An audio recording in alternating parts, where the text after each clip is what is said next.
এটা জনগণের ট্যাক্সের টাকা, এটা কারো টাকা না। কোনো দল যদি দাবি করে যেটা আমার টাকা, বিএনপি দাবি করবে, এনসিপি দাবি করবে, যাওয়া, এটা হলো জনগণের ট্যাক্সের টাকা। স্টুডেন্টরা ট্যাক্স দেয় সরকারকে, তাদের পড়াশোনার দায়িত্ব সরকারের। সরকারের অবকাঠামো নির্মাণ করতে হবে।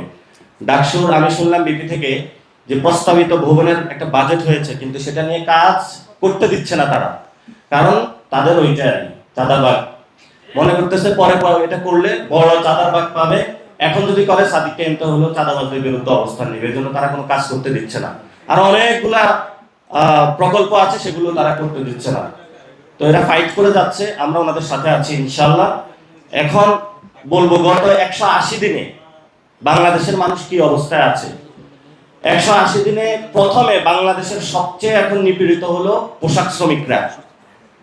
স্বয়ং সিপিডি বলতেছে যে অনেক 900 মতন কারখানা বন্ধ হয়ে গিয়েছে, হাজার হাজার শ্রমিক হলো কর্মহীন।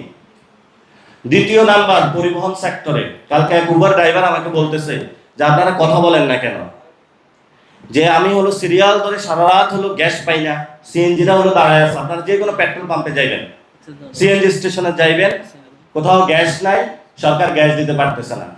তো একজনকে জিজ্ঞেস করলাম যে কাহিনীটা কি ভাই, বললো কাহিনী হলো যে প্রথমে তেল দেয় নাই, পরে তখন হলো এদের সিন্ডিকেট যারা আছে হাওয়া ভবনের, এদের পকেটে যখন টাকা ঢুকছে তখন হলো তেল চলে আসছে। তো এখনো বলতেছে যদি ভবিষ্যতে আমাদের গ্যাসের দাম বাড়ায় যায়, সিন্ডিকেটে টাকা নিয়ে যায়, তাহলে নাকি গ্যাস চলে আসবে।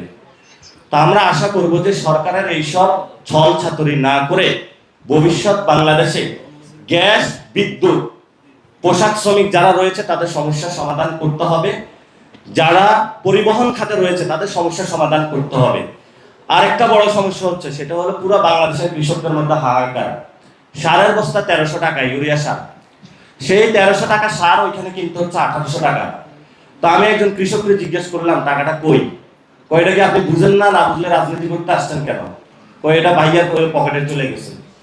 তো ভাইয়া হলো সারও টাকা নিয়ে যায়, পেট্রোল পাম্পেও টাকা নিয়ে যায়, গ্যাস স্টেশনও টাকা দিয়ে যায়।